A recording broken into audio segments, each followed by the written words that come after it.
Incredible science academy में आपका स्वागत है। तो आज हम 10th स्टैंडर्ड का मैथमेटिक्स स्टार्ट कर रहे हैं। ठीक है, चैप्टर नंबर 2 बहुपद से। तो देखिए बहुपद क्या होते हैं कि जब अचर राशियों तथा चर राशियों को मैथमेटिकल ऑपरेशन यानी प्लस माइनस डिवीजन मल्टीप्लाई के द्वारा किसी समीकरण में बदला जाता है तो वह समीकरण बहुपद कहलाता है। ठीक है, तो कैसे बदलते हैं पहले हम देखते हैं चर होते क्या हैं और अचर क्या होते हैं। तो पहले हम देखते हैं चर। चर जो होते हैं जैसे अल्फ़ाबेट्स होते हैं ए से लेकर जेड तक, इनको चर बोलते हैं। चर इस वजह से बोला जाता है कि इनकी जो वैल्यू है प्लेस के स्थान से इनकी जो वैल्यू है वो चेंज होती रहती है। कभी ए बराबर हमने 2 ले लिया, कभी ए बराबर 3 ले लिया, कभी ए बराबर कुछ ले लिया, कभी ए बराबर कुछ ले लिया, यानी इनकी जो वैल्यू है बदलती रहती है। इस वजह से इनको क्या बोलते हैं, चर बोलते हैं। और अचर क्या होते हैं हमारे, अचर होते हैं संख्याएं। संख्याएं अचर क्या होती हैं, संख्याएं होती हैं। जैसे -1 minus +1 +2 dot dot dot plus infinity तक, यानी जितने भी होल नंबर होते हैं, यानी जितनी भी सभी संख्याएं होती हैं, यानी पूर्णांक। पूर्णांक क्या होती हैं, सभी अचर होते हैं। अच्छा, ठीक है, ये कभी बदलते नहीं। ठीक है, तो यानी चर संख्याओं को अचर संख्याओं को मैथमेटिकल ऑपरेशन के द्वारा अगर जोड़ा जाता है या किसी समीकरण बदला जाता है तो वह समीकरण बहुपद कहलाता है। जैसे हम एग्जांपल देखते हैं, यानी उदाहरण। जैसे हम यहाँ पर लेते हैं 4x² + 3x + 9।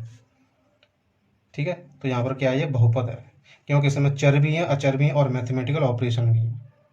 ठीक है, तो ये भी एक बहुपद हो गया। जैसे 4x + 3 ये भी एक बहुपद हो गया, और 9x² डिवाइडेड बाई 3 + 2x + 1 ये भी एक बहुपद हो गया। ठीक है, और जैसे √3x² + 9x + 2 ये भी एक बहुपद हो गया। तो ये क्या है, ये सभी बहुपद है। इस प्रकार के जो भी समीकरण होंगे उनको बहुपद बोलते हैं। तो यहाँ पर ये जो 4 एग्जाम्पल दे रखे हैं ये कौन से बहुपद हैं, एक चर वाले बहुपद हैं। ठीक है, 2 चर वाले बहुपद क्या होते हैं, 2 चर वाले बहुपद। तो 2 चर वाले बहुपद में क्या होगा, 2 चर आएंगे, यानी x और y या a b या c d कुछ भी हो सकता है, यानी इनमें x और y दोनों आएंगे। जैसे 4x² + 3y + 8 ये 2 चर वाले हो गए। ठीक है, या जैसे 4x + 2y - 9। ठीक है, एक क्या हो गया, 2 चर वाले बहुपद, क्योंकि इनमें 2 चर आए हैं, x और y। ठीक है,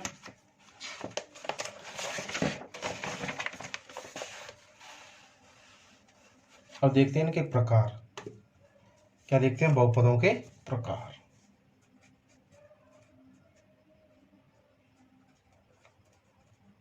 बहुपदों के प्रकार यानी टाइप्स ऑफ पॉलिनोमियल्स।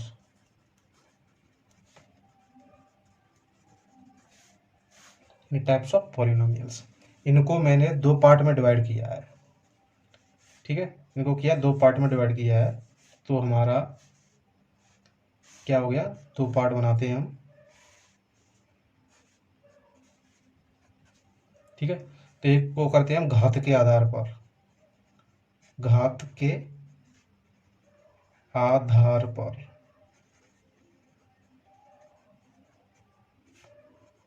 और दूसरा पार्ट है हमारा पदों के आधार पर, के आधार पर। ठीक है, तो पदों के आधार पर भी होता है और घातों के आधार पर भी होता है। तो देखिए घातों के आधार पर क्या होता है, तो जैसे शून्य घाती बहुपद हो गया, जैसे मैंने लिख दिया शून्य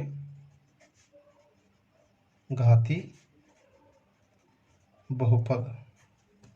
तो शून्य घाती बहुपद क्या होगा, जैसे 4x⁻0। ठीक है, ये हो गया शून्य घाती बहुपद। ठीक है, अब एक घाती बहुपद, एक घाती बहुपद। एक घाती बहुपद मतलब यहाँ पर जो वेरिएबल है उसकी एक ही पावर होगी, जैसे 4x नहीं 4x+1, ठीक है, या 9x+2 या 3x, ये क्या हो गए सभी एक घाती बहुपद। ठीक है, अब का देखते हैं द्विघाती बहुपद। द्विघाती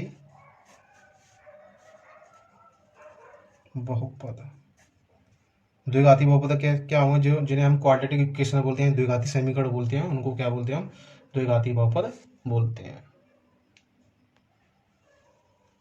ठीक है, तो देखिए द्विघाती बहुपद जैसे 5x² + 3x+2, ये हो गया द्विघाती बहुपद, क्योंकि यहाँ पर जो वेरिएबल है उसकी सबसे अधिक से अधिक घात कितनी है, 2 है। यहाँ पर x की जो मैक्सिमम घात है वो कितनी है, 2 है। तो इस घात 2 के आधार पर ही हम इस बहुपद को क्या बोलते हैं, द्विघाती बहुपद। अब आता है त्रिघाती त्रिघाती बहुपद। त्रिघाती बहुपद में क्या होगा, जो x की पावर है, तो देखिए तीन घाती बहुपद क्या होते हैं, जैसे 5x³ + 9x+3, ठीक है। तो यहाँ पर x की पावर सबसे अधिक कितनी है, 3 है, तो ये कितना हो गया त्रिघाती बहुपद। ठीक है, अब देखते हैं पदों के आधार पर। ठीक है, तो पहले होता है शून्य बहुपद। क्या होता है, शून्य बहुपद। शून्य बहुपद में क्या होगा, जो कांस्टेंट होंगे यानी जो संख्या होंगी वो क्या होंगी, शून्य होंगी, जैसे 0x² + 0x+0। तो ये क्या हो गया, शून्य बहुपद हो गया। अब देखते हैं हम एक पदी। एक पदी, एक पदी क्या होगा, जैसे 3x या 4y, ये क्या है एक पदी बहुपद है। अब देखते हैं द्विपदी। द्विपदी, द्विपदी में क्या होगा, दो पद होंगे और उनके बीच में कोई ना कोई मैथमेटिकल ऑपरेटर दिया होगा, जैसे इनमें मोस्टली प्लस और माइनस से ही दो पदों को डिवाइड किया जाएगा, मल्टीप्लाई और डिवीजन से दो पदों को अलग अलग नहीं देखा जा सकता है। ठीक है, जैसे देखते हैं 9x+3 या 4x-6 या 2x² + 3x। ठीक है, ये क्या है, द्विपदी बहुपद है। अब आता है त्रिपदी। त्रिपदी में क्या होगा, पद तीन होंगे, जैसे क्वाड्रेटिक इक्वेशन हो गया, वो क्या होता है त्रिपदी बहुपद होता है, जैसे x² + 3x+9, तो उसमें क्या है एक और दो। अब देखिए जो द्विघात समीकरण होते हैं वो तीन पदी होते हैं। ठीक है, अब देखते हैं बहुघाती बहुपद, नहीं बहुपदी। बहुपदी, बहुपदी में क्या होगा, जो तीन घाती बहुपद होते हैं वो अधिकतर बहुपदी बहुपद कहलाते हैं, जैसे 3x³ + 9x², और यहाँ पर लगा दो कोई भी जैसे 10x+3, ये क्या हो गया, इसमें चार पद हैं तो इसको बहुपदी बहुपद भी बोल देते हैं, यानी तीन घाती बहुपद बहुपदी होते हैं। ठीक है, अब देखते हैं कि रैखिक बहुपद को हम कैसे सॉल्व करते हैं, रैखिक बहुपद के जो शून्यक होते हैं उन्हें कैसे निकालते हैं। तो देखिए जैसे हम लिखते हैं कोई रैखिक बहुपद लेते हैं, जैसे हो गया हमारा कोई रैखिक बहुपद,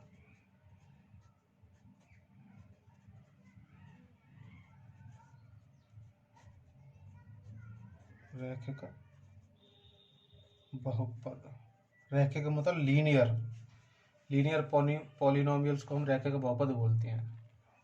ठीक है, तो देखिए जैसे कोई हो गया 4x+8, ठीक है, ये क्या हो गया, कोई रैखिक बहुपद हो गया 4x+8 = 0। तो यहाँ पर हमें x की वैल्यू फाइंड करनी है। तो यहाँ पर x की वैल्यू फाइंड करें तो क्या करेंगे, x इक्वल टू हो जाएगा -8/4, यानी कितना हो गया -2। ये होते हैं रैखिक बहुपद के हल। ठीक है, और रैखिक बहुपद के जो हल होते हैं उनका एक ही होता है। ठीक है, जैसे हमने क्या माना, जैसे उदाहरण के रूप तौर पे हम क्या देखते हैं, एक फंक्शन लिखते हैं, जैसे फंक्शन हमारा के है और बहुपद क्या दे रखा है, ak+b। ठीक है, जहाँ के क्या है हमारी, के है चर। ठीक है, और a, b क्या है, अचर है। ठीक है, तो हम यहाँ से हमें के की वैल्यू फाइंड करनी है। ठीक है, के की वैल्यू फाइंड करेंगे तो क्या हो जाएगा, तो के इक्वल टू हो जाएगा और -b/a, यानी इसको हम लिखते हैं अचर पद, अचर पद बट्टे के का गुणांक। के का गुणांक का मतलब जो के साथ में जिस नंबर का मल्टीप्लाई हुआ है उसे हम बोलते हैं के का गुणांक। ठीक है, तो जैसे हम यहाँ पर एग्जांपल लेते हैं, तो एग्जांपल हो गया हमारा जैसे 4x + के 3 = fx। ठीक है, तो यहाँ से हमें क्या करना है, x की वैल्यू फाइंड करनी है। तो देखिए यहाँ पर हम fx को क्या ले लेते हैं, 0 लेते हैं। हम मानते हैं कि fx = 0 है, तो हमारा x यानी 4x + 3 = 0 हो जाएगा। तो यहाँ से x की वैल्यू निकालनी है तो क्या हो जाएगा, ये हो जाएगा 4x = -3, तो x बराबर हो जाएगा -3/4। ठीक है, ये बहुपद का हल हो गया। अब देखते हैं बहुपद के शून्यंक।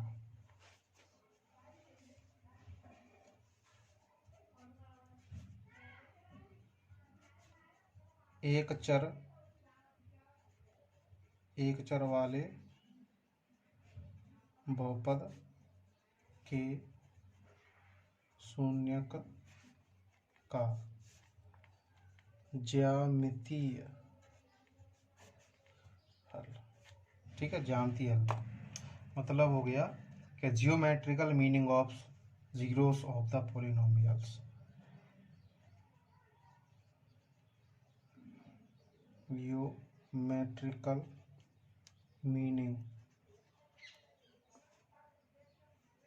Meaning of zeros of the polynomials। ठीक है, तो इसमें क्या होगा, जो भी इक्वेशन दे रखा होगा वो उसमें दो चर होंगे। ठीक है, क्या होंगे, दो चर। ठीक है, तो जैसे यहाँ पर देखते हैं, कोई इक्वेशन लेते हैं y = 3x + 4। ठीक है, इस इक्वेशन में क्या करेंगे, यहाँ पर हम x की वैल्यू डिफरेंट x की वैल्यू जितनी रखेंगे उतना ही हमें y का वैल्यू मिलेगा। ठीक है, तो इसके लिए हम टेबल बनाते हैं, जैसे यहाँ पर हो गया y। ठीक है, और यहाँ पर हो गया x। अब देखिए x की वैल्यू हम अगर 1 रखते हैं इसमें, तो यहाँ पर x की वैल्यू 1 रखे हैं तो कितना हो जाएगा, 3 × 1, 3 हो गया, 3 + 4 कितना हो गया, 7। ऐसे ही अगर आप x की वैल्यू 0 रखेंगे तो हमें यहाँ पर y की वैल्यू क्या मिलेगी, 4 मिलेगी। ठीक है, अगर x की वैल्यू -1 रखेंगे, ठीक है, x की वैल्यू -1 रखेंगे तो इसकी वैल्यू कितना मिलेगी हमें, जैसे 3 × ×(-1) तो कितना हो गया, -3 + 4 कितना बचा, 1। ठीक है, अब x और y की इन्हीं वैल्यू से हम क्या करते हैं, ग्राफ बनाते हैं। देखिए ग्राफ बनाए। अब देखिए क्या करते हैं हमें, कि हमने जो पॉइंट लिए थे x पर 1 आया और y पर 7 आया, तो इनको हम ज्वाइंट करते हैं। और इनको जॉइंट करने से हमें इंटरसेक्ट पॉइंट मिलेंगे, मतलब हमें ये पॉइंट मिल गया। ठीक है, अब क्या एक्स की वैल्यू 0 और वाई की वैल्यू 4 है, तो एक्स की वैल्यू 0 यहीं रहेगी और वाई की वैल्यू 4, तो 1 2 3 4, तो ये हो गया। ठीक है, तो ये पॉइंट मिल गया हमें। तीसरा पॉइंट क्या था हमारा कि एक्स की वैल्यू -1 है और वाई की वैल्यू कितनी है +1, तो ये हो गया एक्स की वैल्यू -1 और ये वाई की वैल्यू हो गया +1, तो इसको ऐसे जॉइंट करेंगे तो हमारे यहाँ पर एक पॉइंट मिलेगा। ठीक है, तो इन पॉइंटों को अगर हम कनेक्ट करेंगे तो क्या बनेगा, एक स्ट्रेट लाइन बनेगा। क्या बनेगा, स्ट्रेट लाइन। ठीक है, तो y इजकल टू 3x + 4 सरल रेखा को प्रदर्शित करता है। क्या करेगा, ये सरल रेखा को प्रदर्शित करेगा। ठीक है, अगर इसके अब हम हल देखें, इसके शून्य क्या होंगे, तो शून्य के लिए y बराबर 0, शून्य के लिए क्या करते हैं, y बराबर 0 रख लेते हैं। तो हमने इस इक्वेशन का y बराबर 0 ले लिए, तो हमें क्या मिला, 3x + 4 इजकल टू 0, तो कितना हो गया, 3x इजकल टू हो गया -4, x इजकल टू हो गया -4/3, ये हो गए इसके शून्यक। ठीक है, अब एक और क्वेश्चन देखते हैं, यानी एग्जाम्पल नंबर 2। एग्जाम्पल 2 है कि इक्वेशन दे रखा है y इजकल टू x³ - के 4x। इस क्वेश्चन का क्या है, हमें ग्राफ बनाना है। ठीक है, और इसके शून्य का भी फाइंड करने हैं। ठीक है, तो पहले इसका हम ग्राफ बनाते हैं। ग्राफ के लिए हमें y की वैल्यू चाहिए होंगी x की वैल्यू के साथ।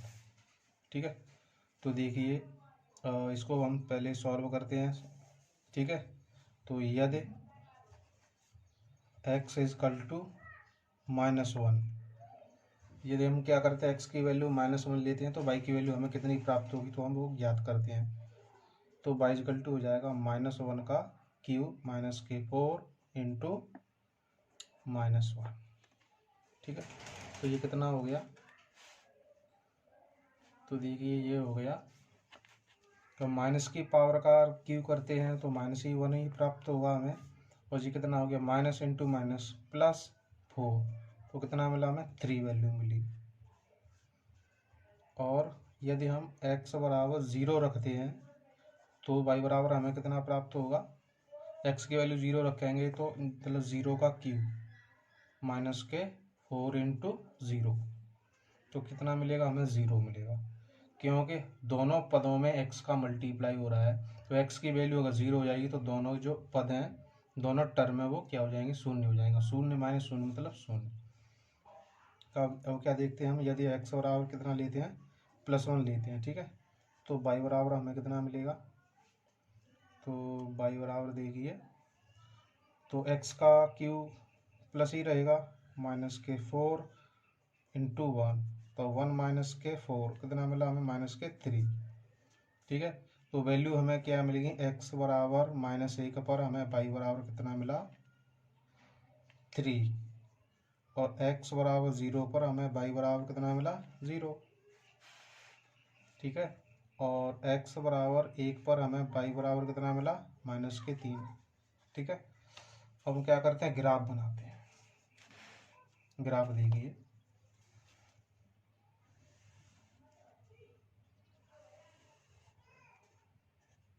x -kx y, ये हो गया -k।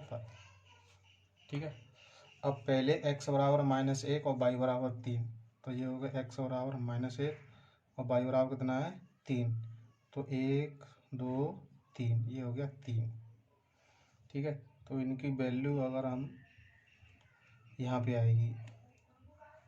ठीक है, अब दूसरा पॉइंट क्या है, पहला हो गया हमारा, दूसरा पॉइंट है x बराबर 0 और y बराबर 0, x बराबर 0 y बराबर 0 यही है, 0,0 ओरिजिन पर ही रहेंगे।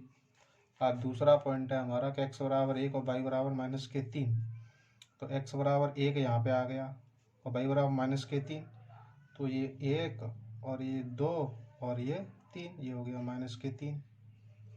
तो अब जो पॉइंट आएगा वो यहाँ पे आएगा -3, ठीक है, 0,-3 हो गए। अब हमें इन तीनों पॉइंटों को एक साथ कनेक्ट करेंगे तो क्या मिलेगा, हमें स्ट्रेट लाइन मिलेगी। यानी इस इक्वेशन का क्या है, x³ - 4x का ये ग्राफ हो गया, ठीक है। ये क्या हो गया, x³ - 4x का ग्राफ हो गया। अब देखिए क्या करते हैं, इसके शून्यक फाइंड आउट कर लेते हैं। शून्यक, अगर शून्यक यानी हल इसके, तो शून्यक ज्ञात करने के लिए हम क्या करते हैं, पहले इस इक्वेशन को 0 के बराबर रख देते हैं, यानी y बराबर 0 हो जाएगा। तो हमें क्या मिल जाएगा, x³ - 4x = 0, ठीक है। तो यहाँ से हम x को बाहर ले लेते हैं, तो यहाँ क्या बचेगा, x² और यहाँ पर -4, ठीक है, यहाँ पर 0। हमने क्या किया, x को बाहर ले लिया, अगर x ये उधर जाएगी तो किस में जाएगी, 0 में, तो क्या बचा, x² - 4 = 0। अब देखिए x² = कितना हो गया, 4, ये प्लस की हो गई, x² कितना हो गया, √4, ठीक है, 4 हो गया ये। तो ये कितने, यानी ये कितने का स्क्वायर है, ये ±√2 का है स्क्वायर, इससे ये कैंसिल हो गया, तो कितना बचा, x² + -2, ठीक है। इससे हमें पता चलता है अगर x की वैल्यू हम माइनस और प्लस में जितनी चेंज करेंगे उसी के अकॉर्डिंग हमें y की वैल्यू भी प्राप्त होगी, ठीक है। तो आपको ये लेक्चर सीरीज पसंद आ रहा है तो कृपया इसे लाइक कीजिए और अपने दोस्तों में, साथियों में शेयर कीजिए। धन्यवाद।